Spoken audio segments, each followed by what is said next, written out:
Selamat pagi adik-adik semua. Apa kabarnya pagi hari ini? Laksa berharap adik-adik semua dalam keadaan yang sehat dan tetap bersuka cita. Adik-adik, sebelum kita merenungkan firman Tuhan, mari kita berdoa. Tuhan Yesus, terima kasih pagi hari ini Tuhan masih memberikan kami waktu. Kami akan merenungkan firman Tuhan. Kiranya Tuhan memberkati kami semua agar firman Tuhan dapat kami mengerti dengan jelas. Terima kasih Tuhan, di dalam nama Tuhan Yesus kami berdoa dan mengucap syukur. Amin. Ya, adik-adik, pagi hari ini mari lagi kita belajar firman Tuhan ya. Kita mau buka kitab kita dari Efesus pasal yang keempat ayat 13 sampai 14. Efesus pasal yang keempat ayat 13 sampai 14. Mari kita baca bersama-sama. Sampai kita semua telah mencapai kesatuan iman dan pengetahuan yang benar tentang anak Allah, kedewasaan penuh dan tingkat pertumbuhan yang sesuai dengan kepenuhan Kristus, sehingga kita bukan lagi anak-anak yang diombang-ambingkan oleh rupa-rupa angin pengajaran, oleh permainan palsu manusia dalam kelicikan mereka yang menyesatkan. Ya adik-adik, adik-adik mungkin memang secara umur masih kecil, lebih kecil dibandingkan kakak, dibandingkan mama, papa, oma, opa, ataupun orang dewasa yang lain. Namun adik-adik, dalam hidup kita, kerohanian kita, kedewasaan rohani kita tidak diukur, dilihat kalau masih kecil umurnya, berarti rohaninya juga masih kecil. Tidak seperti itu, tetapi kedewasaan rohani itu dilihat dari sikap kita dan tingkah laku kita. Walaupun adik-adik masih kecil, tapi adik-adik kalau punya kedewasaan rohani yang sungguh rajin untuk baca Alkitab, adik-adik tetap setia mengikuti Tuhan dalam setiap firman Tuhan yang ada, tidak dilihat dari umur adik-adik, adik-adik pun dapat dikatakan dewasa secara rohani. Ya, adik-adik, pagi hari ini kita mau kembali melihat. Di sini kita dikatakan bahwa kita akan disebut dewasa jika kita mencapai yang pertama, kesatuan iman dan pengetahuan yang benar tentang anak Allah.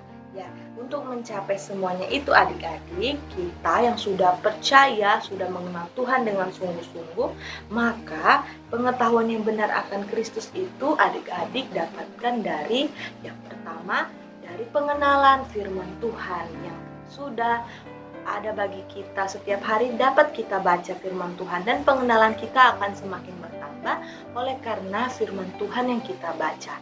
Kita sudah sering ya adik-adik, setiap hari kita renungan bersama Lause dan juga di dalam ibadah hari Minggu adik-adik pun tetap merenungkan firman Tuhan.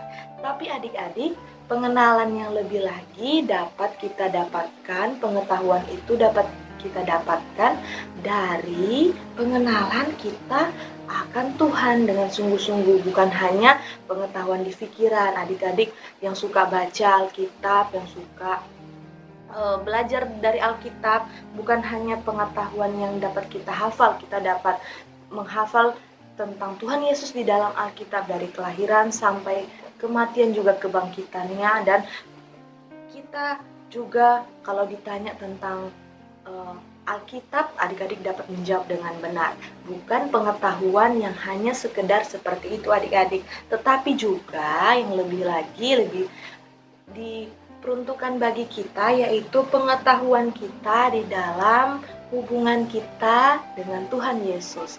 Setiap hari kita hidup bergaul dengan Tuhan Yesus, dengan doa-doa. Setiap hari kita mau berdoa kepada Tuhan. Di dalam hidup kita, kita mau terus mengandalkan Tuhan, dan Tuhan Yesus menjadi satu-satunya tempat bagi kita untuk bersandar dan juga untuk meminta pertolongan, bukan tempat yang lain. Dan Tuhan Yesus menjadi yang terutama dalam hidup kita, dan pengetahuan kita akan bertambah dengan hubungan yang sangat dekat dengan Tuhan Yesus. Seperti halnya adik-adik, jika adik-adik punya teman, kalau adik-adik sudah berteman dengan dia lama, pasti adik-adik akan mengenal dia.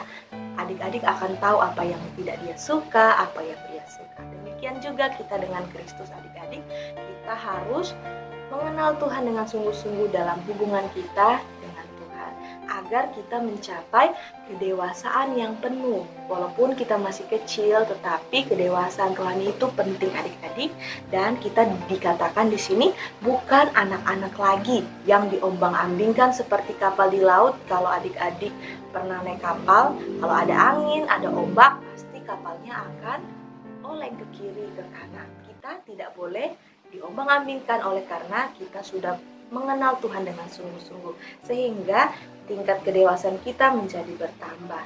Dan ciri-ciri bahwa pengetahuan kita bertumbuh, yang pertama, tidak mudah dipengaruhi. Ya, banyak ajaran-ajaran sesat adik-adik saat ini yang mengajarkan hal-hal yang tidak sesuai firman Tuhan.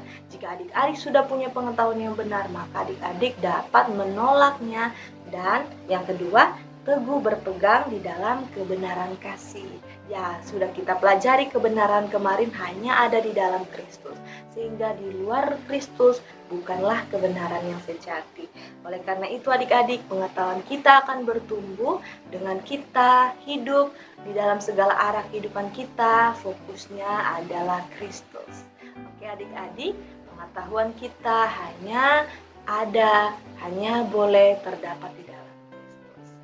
Mari kita berdoa untuk menutup renungan di pagi hari ini. Mari kita berdoa. Tuhan, kami bersyukur pagi hari ini Tuhan telah memberikan kami kekuatan dan kemampuan untuk dapat mengerti dan belajar firman-Mu. Kiranya Tuhan memberkati kami agar dalam kehidupan kami senantiasa melakukannya. Di dalam nama Tuhan Yesus kami berdoa dan mengucap syukur. Amin. Oke adik-adik, sampai jumpa di renungan esok hari. Tuhan Yesus memberkati kita semua.